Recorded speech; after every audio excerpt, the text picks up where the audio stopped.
Picha hii ya angani inakuonesha mandhari nzuri inayovutia iliyohifadhiwa mazingira yake na kutunzwa vyema. Ni moja kati ya vyanzo vya maji vinavyolindwa na kusimamiwa na Mamlaka ya Maji Safi na Usafi wa Mazingira mkoa wa Mbeya, MBEA-USA. Takriban wanahabari 80 wa mkoa wa Mbeya wamefanya ziara kutembelea vyanzo vinne kati ya vyanzo 29 vya eneo la huduma la vyanzo vikuu vya maji, vikiwemo vyanzo vinavyotokana na chemchemi na visima vinavyohudumia 90% ya wakazi wa jiji la Mbeya na wakazi waishio mamlaka ya mji mdogo wa Mbalizi. Ziara wanahabari iliambatana na maadhimisho ya wiki ya maji duniani inayoadhimisha kila mwaka kati ya Machi 16 hadi Machi 22. Mwaka huu ikienda na kauli mbiu ya uhifadhi wa uoto wa asili kwa uhakika wa maji.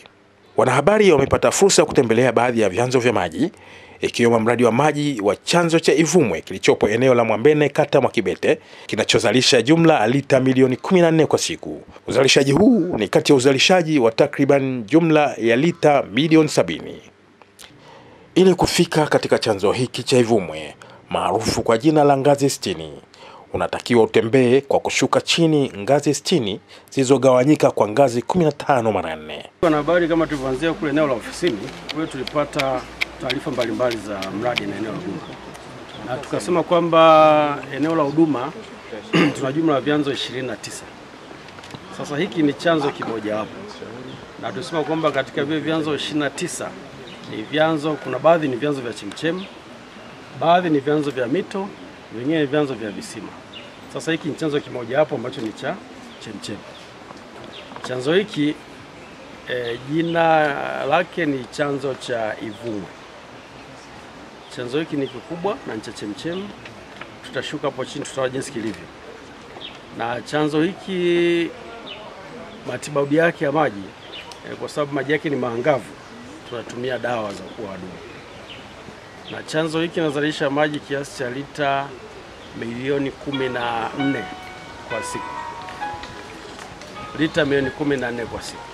Sasa tutaangalia kwamba vile vyanzo 29 vinazalisha jumla vyanzo milioni jumla maji kiasi cha lita milioni 73.5.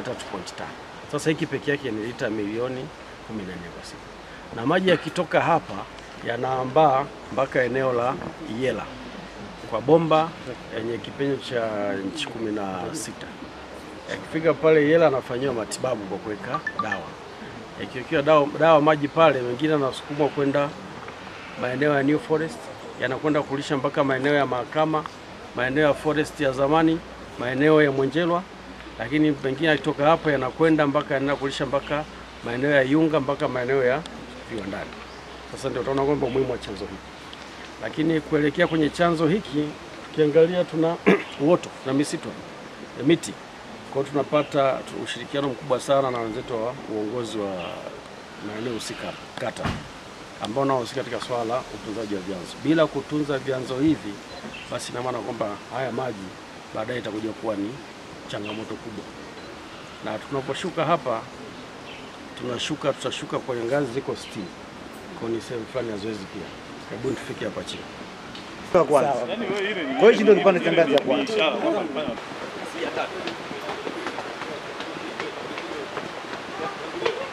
Eneo hili limehifadhiwa na kulindwa ili kuimarisha usalama wa maji kwa takriban watumiaji wakazi wapatao 689,340, ambayo ni sawa na 90% ya utoaji wa huduma. Huo ni ufungo wake kweli?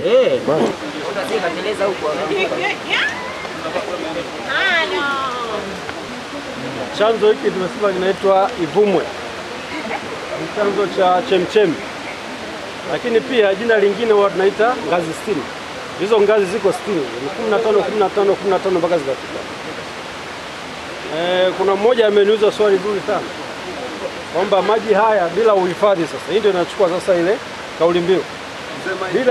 Bila uhifadhi wa vyanzo hivi, haya maji yanapotea. Na ndio maana eneo hili yote lazima fanyike utunzaji wa vyanzo. Na utunzaji wa vyanzo sisi pekee yetu hatuwezi. Tunashirikisha ofisi ya bonde ya Ziwa Rukwa. Yaani mgawanyo wa nchi hii upo kimabonde, tunajua. Na mabonde yanatajwa kulingana na chanzo chake cha maji. Kwanza maziwa yote ni bonde. Kwa kuna bonde la Victoria, bonde la Nyasa, bonde la Rukwa. Sisi hapa kwa sababu maji yote haya yakitoka huku yanakwenda ziwa Rukwa. Kwa hiyo inaitwa bonde la ziwa Rukwa. Na ni ofisi ambayo iko pale na mkurugenzi wake ambao wanaangalia na wanatoa vibali vya matumizi ya maji. Kwa hiyo sisi tuna kibali cha maji ya kuchukua maji hapa. Wao wanaweka mipaka. Kuingia huko waturuhusu, ndio maana tuna mlinzi na tumeweka fence. Kwa sababu gani? Maji ni usalama pia. Ukiruhusu kila mtu aje huku, yatafanyika madhara mengine, hata watu wenyewe ambao ya kemikali wakatuharibia ikawa sumu. Kwa huku tunafunga, tuna walinzi maalum. Ndio maana pale hata ungekuja mwenyewe saa ngapi, mjomba pale hakuruhusu kuingia huku ndani.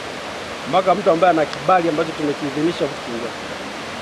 Sasa kama nilivyosema, hii ni chemchem. Maji yanatoka huko chini kuja hapa. Inasemekana kwamba yale maji yanayotoka kule kwenye Lake Ngosi, yale chini yake yanakuja. Zote ni historia zile. Lakini yakitoka huko hivi yanakwenda hivi, yanakwenda kuondoka, yanakwenda mpaka kule Iunga, yanakwenda ziwa Rukwa. Lakini sisi tunachukua hapa. Kwa sisi tulichokifanya ni kujenga miundombinu hapa ambao kwa ilikuwa nasema sana banio au intake. Hii ndio banio lenyewe. Ukiangalia maji, haya maji hayana tope jingi. Haya maji bongo sisi tunakunywaga, tumekunywa zamani hapa. Kuna kinga hapo unakunywa maji unaendelea na zako. Lakini sasa lazima aboreshwe. Nimesikia kwamba tuna viwango vya ubora. Viwango vya ubora ni kuangalia maji haya na matibabu yasiyo na adui. Kwa hiyo sisi hapa tutaweka hii hapa kujenga hapa.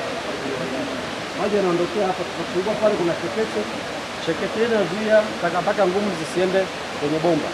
Sehemu ya ushuhuda kutoka kwa baadhi ya wanahabari Sifaeli Kionjola na Kasimu Mpika unaendelea kudhihirisha namna ambavyo mamlaka ya maji na usafi wa mazingira mkoa wa Mbeya inavyojiimarisha katika weledi wake wa utoaji wa huduma ya maji kwa wakazi wa jiji la Mbeya. Hii ziara ya waandishi wa habari kwenye vyanzo vya mamlaka ya maji safi na usafi wa mazingira jijini Mbeya ni ya muhimu sana, kwa sababu itaenda kupeleka taarifa kwa wananchi jinsi tunavyoyapata maji hapa Mbeya na umuhimu wa kuyatunza maji. Lakini pia tunaona jinsi serikali ya Mama Samia ilivyofanya kazi kubwa kuanzisha vyanzo vikubwa vya maji ambavyo vinaweza kumaliza tatizo la maji katika mkoa wa Mbeya. Na hii ilikuwa ni shida, mkoa wa Mbeya una maji lakini yalikuwa hayatoshelezi wananchi.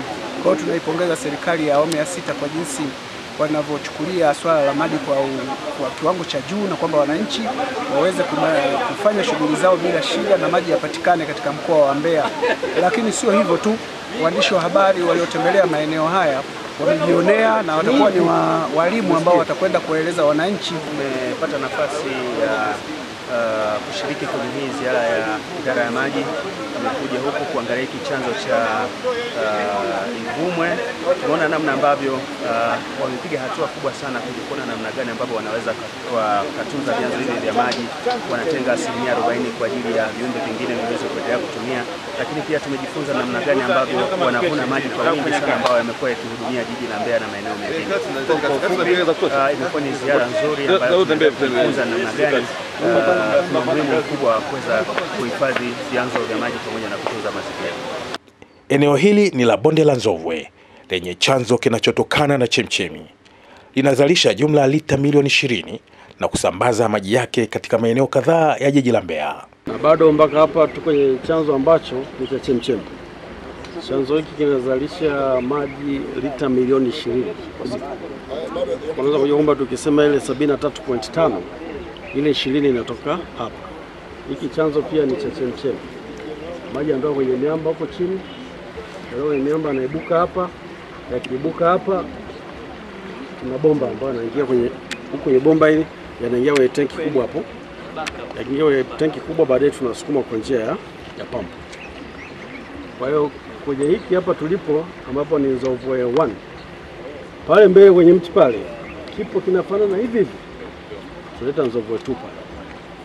Kwa maji kwa yakijengewa kwenye chanzo pale, kitoka hivi anakuja hapa, yote yanakuja kwenye chemba hizi hapo, baadaye anaingia kwenye tanki kubwa hapo tutaliona. Lakini katika eneo hili hapa tuna seti 3 za pump. Tuna pump ya kwanza ambayo ina pump, tunasema ina pump direct. Zile pampu zinafanya kazi masaa 24 kwa kupokezana. Zinasukuma maji maeneo haya yote hapo juu. Maeneo ya CCM, maeneo ambapo Boti, maeneo ya Lomba Sai. Ambapo mambo katika tu basi na pampu moja kwa moja kuvuta maeneo hapa na maji. Lakini muda mwingi napata maji. TANESCO napatia line ya huko wakati jiji la Mbeya, eneo la huduma ina jumla ya wakazi 689,340 kwa mujibu ya sensa ya mwaka 2022. Lakini mpaka sasa coverage ni 90%. Kwa 90%, karibu watu 600,000 kasoro ndio wanaopata hii huduma kwa sasa. Lakini lengo ni kwamba mradi wa maji ukamilika kutoka chanzo cha Mto Kiwila, tutafikia cover ya 95% na zaidi kuweza kufikia wananchi hawa wa jiji la Mbeya. Mradi huu mkubwa wa maji kwa njia ya mtiririko uliopo eneo la Forest Mpya jijini Mbeya ni mradi ambao kukamilika kwake kunatarajia kuzalisha zaidi ya lita milioni 70 na kufikia malengo ya 95% ya utoaji huduma kwa wananchi. Kamilika utaleta maji ya ziada lita milioni 70.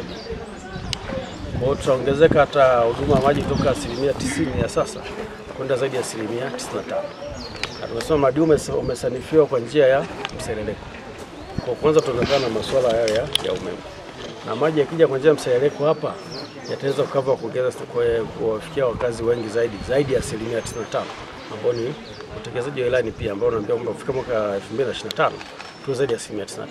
Kwa mradi huu kukamilika katika ndani ya mwaka huu, basi maana kwamba sehemu kubwa ya maji au yote tunasema kwamba huu ni 40 wa huduma maji katika jiji la Mbeya. Watekelezaji wa mradi huu wenye thamani ya jumla ya shilingi bilioni 117 na milioni 598,248 ni makampuni mawili ya kigeni ya China Railway Construction Engineering Group na China Railway Group 4 ambao utekelezaji wake umefikia 75%. Kwa sasa tunaendelea na ujenzi wa tenki lenye ujazo wa mita milioni 5.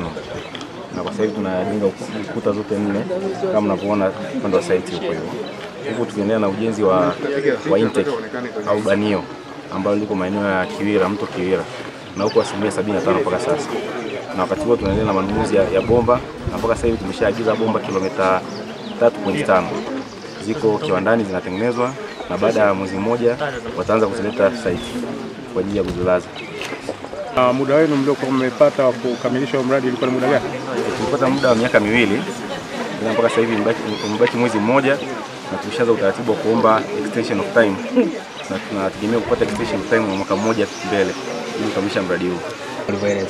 Kama alivyosema mkurugenzi wa mamlaka ya maji director, huu mradi ni design and building. Tuna design au tunaujenga. Kwa hiyo katika stage ya design ilichukua muda mrefu kidogo. Pia kulikuwa na masuala ya malipo ambayo yalichelewa. Kwa hiyo pia yalichangia kuchelewa kwa mradi. Kwa sababu kuu ni mbili, swala mradi ni una aina mbili, design and build. Kwa hiyo swala design ilichukua muda mrefu kidogo na pia kuna baadhi ya malipo yalichelewa pia. Kama unavyofahamu hii miradi pia inahitaji hela nyingi sana. Project is very well and everything is on the progress. Yes. Swaya Water Treatment Pump ni kituo kinachopokea 90% ya maji kutokea mtoni kabla ya kusafishwa na kusambazwa kwa ajili ya matumizi kwa watumiaji mbalimbali wa jiji la Mbeya.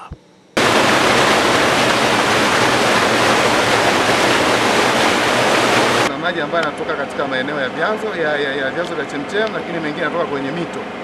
Mara nyingi maji ambayo yanatoka kwenye mito ni machafu. Uchafu wake nazungumzia uangavu wake.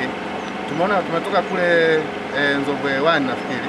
Tumeona maji yako tofauti na ambayo mnayaona hapa. Haya hapa 90% kama sio 90 yanatoka kwenye mito. Sasa mito inavamiwa sana na shughuli za kibinadamu. Kwa tunakuta kwamba maji yanatoka pia yanatoka hivi. Kwa haya yanatulazimisha sasa tuanze kufanya hatua za matibabu makubwa ili kuweza kupata maji ambayo ni safi na salama. Kwa hapa sasa karibuni tunasema huu ni mtambo wa kutibu maji, wa kusafisha na kutibu maji kwa Swaya. Kwa hayo maji ambayo yanakuja katika hali hii yanaanzia kupatia matibabu hapa, yakisha kamilika yanaenda kwenye matenki, yanasukuma naenda kwa wananchi. Sasa nitamkaribisha mtaalamu msimamizi wa kituo hiki. Atatueleza yeye maji akishapokea anapokea katika hali gani. Jina anaitwa Victor Viscard Nyenza, ndiye msimamizi wa kituo cha Swaya Water Treatment Plant. Kituo Kituo chetu kinapokea maji kutoka kwenye vyanzo viwili ambavyo ni sosi yake kubwa ni mito. Chanzo A kipo kilomita 2.5 kutoka hapa ambacho kinajulikana kwa jina la Iela Intake, na chanzo cha pili kinajulikana kwa jina la Hajialewa ambacho kipo kilomita 2.0 kutokea hapa. Maji yetu kutokea kwenye vyanzo mpaka kufikia hapa treatment yanakuja by gravity. Hapa tuna pump tu kuanzia kwenye kituo baada ya treatment. Sehemu zote nilizowaelekeza mtakuwa mnaona kila process maji yanazidi kubadilika kulingana na dozi yanavyoanza awali mpaka mwisho. Hiyo sedimentation chamber ndio chamber ya mwisho katika hatua za matibabu na kusafisha maji. Baada ya hapo maji yataondoka, yatakwenda kwa ajili ya kuingia kwenye filter ambazo hizo filter zetu tutaziona hapo baadaye. Kazi yake kubwa ni kuchuja maji. Baada ya filter kuchuja maji, maji yataondoka, yatakwenda kwenye storage tanki. Baada ya storage tanki, maji yataelekea kwa watumiaji kwa kutumia pump. Kuna pump zetu pale zenye ukubwa wa kutosha kabisa, ambayo pump moja ina uwezo wa kupump kwa lisali moja cubic mita 600. Cubic mita 600 ambazo kwa ukikalculate kuja kwenye zile lita sasa ni lita 600 kwa saa. Hivyo ukifanya kwa masaa 24, ukitafuta ile calculation ya mtambo kwa masaa 24, kile tunachokizalisha tunazalisha cubic mita 14,000 ambazo ni sawa na lita milioni 14 per day. Na hayo maji yote yanakwenda sehemu gani? Nani wanufaika katika jiji la Mbeya?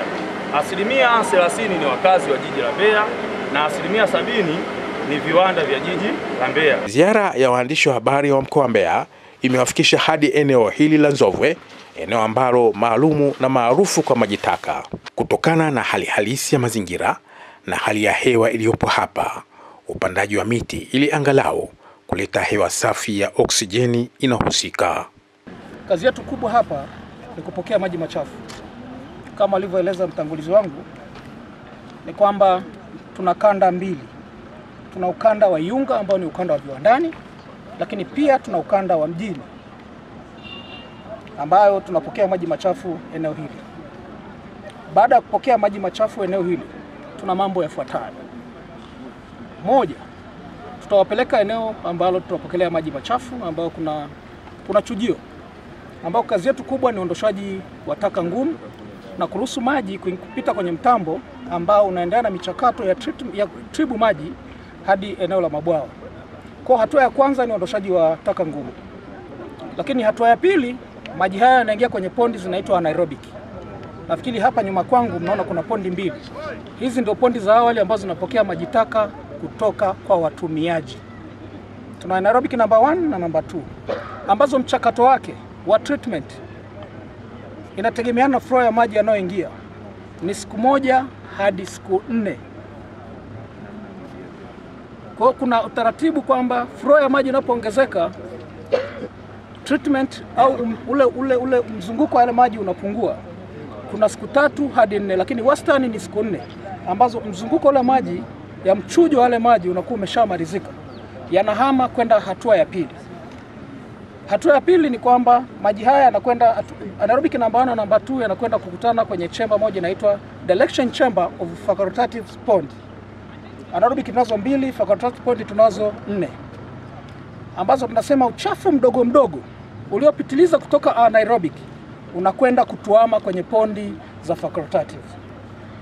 Lakini tukirudi awali kwamba hapa anaerobic tunapata carbon dioxide ambao kuna bakteria wanaita anaerobic ambao kazi yao kubwa ni kumeng'enya ule uchafu ulioingia, uchafu laini, kwa sababu kuna uchafu wa taka ngumu na taka laini. Zile taka ngumu huwa tunaziengua, lakini huu taka nyepesi zinameng'enywa na bakteria wanaoitwa anaerobic. Baada ya siku hizo nilizosema, tunakwenda hatua ya 3 ambayo tuna pondi zinaitwa facultative pond ambazo tunazo 4. Mchakato wetu wa pondi zetu hapa tunatumia mfumo wa kuna series na sisi tunatumia parallel. Pondi zetu sisi ni parallel. Kwa kila pondi inapokea na kutoa. Kwa hizi facultative zinapokea maji kutoka kwenye pondi za anaerobic. Mfumo wake ni kwamba zenyewe zinachakata siku 5 mpaka 7 kutegemeana na flow ya maji yanayoingia. Sasa kwenye hizi pondi za facultative tunaanza kupata carbon tunaanza kupata oxygen. Manake maji yakishachakatwa pale siku ya kwanza mpaka siku ya 5 au 7 kutegemeana na flow ya maji yaliyoingia. Siku ya 7 au ya 5 yale maji yanatoka kutegemeana na flow ya maji yaliyokuwa yameingia. Baada ya hapo tunakwenda hatua ya 4. Tuna pondi ya 4 ambayo inaitwa maturation pond. Ambayo pondi hii ili ujue maji yako yako treated lazima kuwe na viumbe hai. Hapa kwetu kwa ushauri wa WHO tumepandikiza samaki aina ya kambale ambao wanatujulisha kwamba maji yetu yako treated, ambapo maji hayo mchakato wake pale ni siku 7 hadi 10 kutegemeana na flow ya maji yaliyoingia. Awali, kabla ya ziara hii kwa wanahabari, mkurugenzi mtendaji wa mamlaka ya maji safi na usafi wa mazingira mkoa wa Mbeya USA, CPA Gilbert Kayange, alikutana na wanahabari ofisini kwake na kuelezea namna mamlaka ya maji safi na usafi wa mazingira inavyochukulia kipaumbele umuhimu wa maji kwa matumizi ya kila siku ya binadamu. Maji ni kitu ambacho ni muhimu sana na ni zawadi ya pekee ya Mwenyezi Mungu ambaye ametupatia ili kuhakikisha kwamba hii zawadi inaimilisha maisha yetu. Na ndio maana hata wanasayansi tunaosikia wanaenda huko sayari ya Mars, cha kwanza wanachojaribu kukitafuta ni kuangalia uwezekano wa kuwepo na maji kwenye hiyo sayari, ili baadaye waweze kuona kama viumbe hai viliwahi kuwepo kule, au waweze kuona kama hiyo sayari ina uwezekano wa kuweza kuimilisha maisha ya viumbe hai vingine kwenye siku zijazo. Kwa hiyo tunasema maji ni uhai, maji ni uzima, maji ni usalama wa nchi, maji ni siasa, maji ni ustaarabu, maji ni uchumi wa watu. Sasa ukishakuwa na huduma ya aina hiyo, bidhaa ya aina hiyo, ni lazima kivyovyote vile binadamu wote, taasisi zote za kitaifa na za kidunia, ni lazima kuhakikisha kwamba tunayaenzi haya maji. Shukrani za dhati ziende kwa mamlaka ya maji safi na usafi wa mazingira mkoa wa Mbeya, Mbeya USA, kwa kuandaa ziara hii ya kipekee kwa waandishi wa habari mkoa wa Mbeya. Kwa niaba ya wenzangu mpiga picha za drone Joseph Mwesango na mpiga picha za mjongeo Eric Joseph John, ni mimi mwandaaji na msimulizi wako Rashid Mkwinda, Mbeya Yetu Online TV.